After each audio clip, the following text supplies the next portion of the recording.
Good morning friend, welcome to Shweta Susmita চ্যানেলে। আজকে সকাল থেকে ভিডিওটা আমার স্টার্ট করেছি। পুজোর পরের দিন কাজের শেষ নাই, আজকেও কাজ আছে। যেরকম যতগুলা বাসন ছিল সব ধোয়াধুয়ি করলাম। সেই ব্লগটা আর ভিডিওটা করা হইল না, তাই তোমাদের সাথে শেয়ার করতে পারলাম না। মানে ভিডিওটা করার সময় কোথায় পেয়েছি, এত কাজ ধোয়াধুয়ি করতে আমার সময় চলে গেছে। তাই কাপড়গুলোও ধুয়ে নিয়েছিলাম, শুকিয়ে গেছে মোটামুটি। আরও নতুন কাপড়গুলো সব ভাবছি কি আলমারিতে গুটিয়ে রেখে দিই, জায়গাটা একটু খালি হবে। আর শ্বেতা সকাল থেকে কি করতেছে সেটাও তোমাদেরকে দেখাবো। ও আজকে আলপনা দিয়েছে ঠাকুরের কাছে। সেদিনকে আলপনা দিতে দিইনি, কেন কি জানোই কিরকম অগোছালো আলপনাও দিবে। তাই বললাম ঠিক আছে, কালকেও আলপনা দিতে হবে, সেটা তুমি দিবা। তাই আজকে শ্বেতা আলপনা দিচ্ছে, সেটা তোমাদের সাথে শেয়ার করব। আর দেখো কাপড়গুলো সব গুটিয়ে নিচ্ছি। এদিকে বাসনপত্র সব মাজা হয়ে গেছে আমার।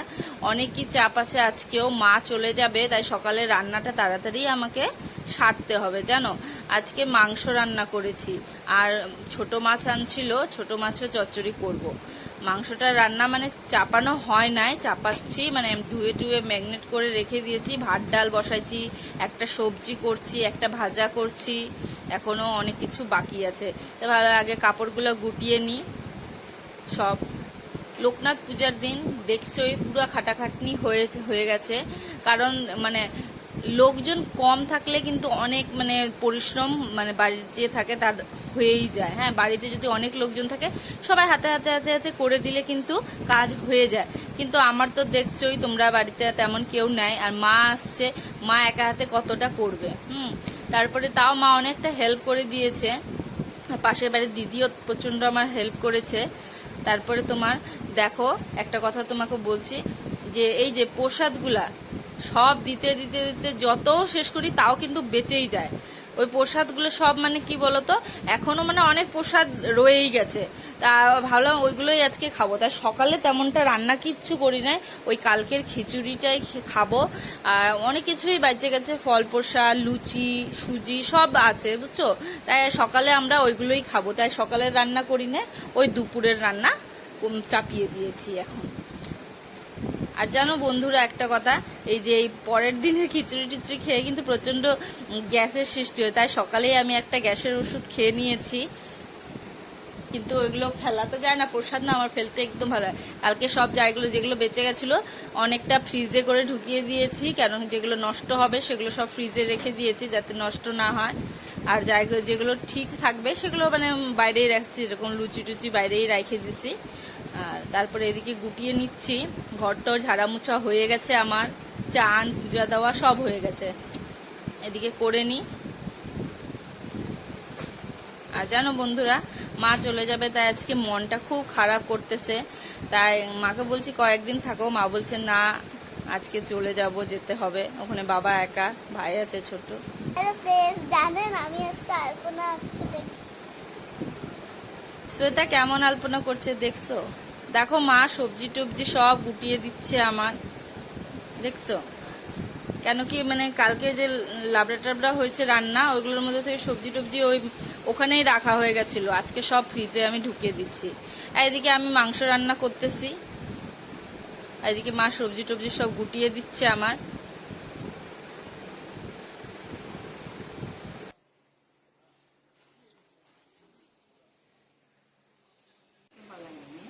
হ্যাঁ, এটা কালকে বানায় নিবো, তাহলে নাহলে নষ্টই হয়ে যাবে না। রাস্তায় শুনছি ঘোড়া আসছে, তাই আমরা দেখতে চলে আসলাম আমি মা। ওদিকে রান্না চাপানো আছেই, তাহলে দেখি একটু ফটো তুলি। তা মাংসও হয়ে গেছে, এদিকে আমার মাছের ঝোলও হয়ে গেছে। তাই আমরা খাওয়া দাওয়া করে রেডি হয়ে যাচ্ছি, বেরোয় পড়তেছি।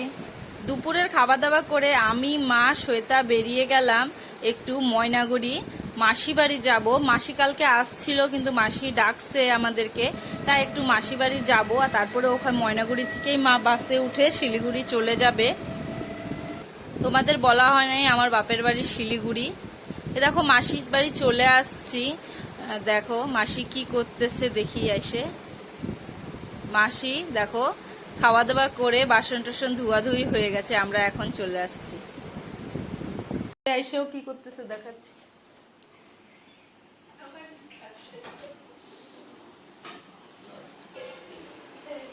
মা খাইতে বসছে।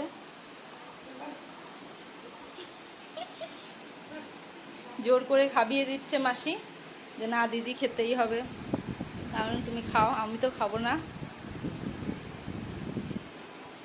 সাইনি কি করে দেখাচ্ছি, আমার বোন, আমার সাইন, এই যে এই ছোট্ট, এটা আমার ভাই, গুলু গুলু ভাই, আর এই যে বোন। আর মাসিকে দেখাচ্ছি, কালকে আসছিল মাসিরা, আজকে আমরা চলে আসছি মাসি বাড়ি।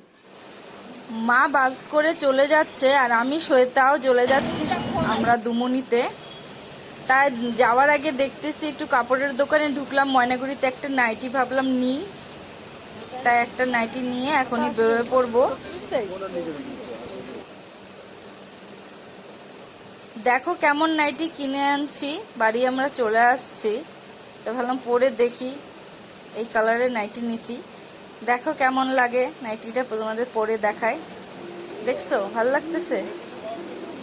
ডিপ কালারে নিচ্ছি, যেহেতু আমাদের জলের যা অবস্থা আয়রনের, কাপড় টাপড় সাইডে বসলাম। বন্ধুরা জানো, সারাদিন খাটাখাটনির পর এখন আর কিছু ভাল লাগতেছে না। মা চলে গেছে, খুব মনটা খারাপ হচ্ছে। আর রান্না তেমন আজকে করব না, কারণ জানো ওই যে সকালের খাবার দাবার সব রয়েই আছে, মানে ভাতটা একটু বেশিই রান্না করছি, তাই ভাতটা সব আছে, তাই না ওগুলোই খাবো। হ্যাঁ, এখন আর কিছু করব না, ভাত আছে মাংস আছে সব গরম করে নিব, ওগুলোই খেয়ে নিব। তোমার দাদাও বলছে ঠিক আছে ভাতই খাইয়ে নিব, আর রুটি টুটি করতে হবে না। অনেকেই খাটাখাটনি হয়েছে না, মানে মনে হচ্ছে এখনই ঘুমায় পড়লেও শান্তি। হ্যাঁ, এরকম হয় কাজের পরের দিন। আর আজকের ব্লগটা তোমাদের কেমন লাগছে জানায়ও। আর যারা নতুন আছো চ্যানেলটাকে সাবস্ক্রাইব করে নিও বন্ধুরা। আর যারা রেগুলার ভিডিও দেখো তারা কিন্তু ফুল ভিডিওটা ওয়াচ করো, লাস্ট পর্যন্ত দেখো, আর লাইক করবা, শেয়ার করবা প্লিজ। আর এই ব্লগটা আজকে এখানেই শেষ করতেছি।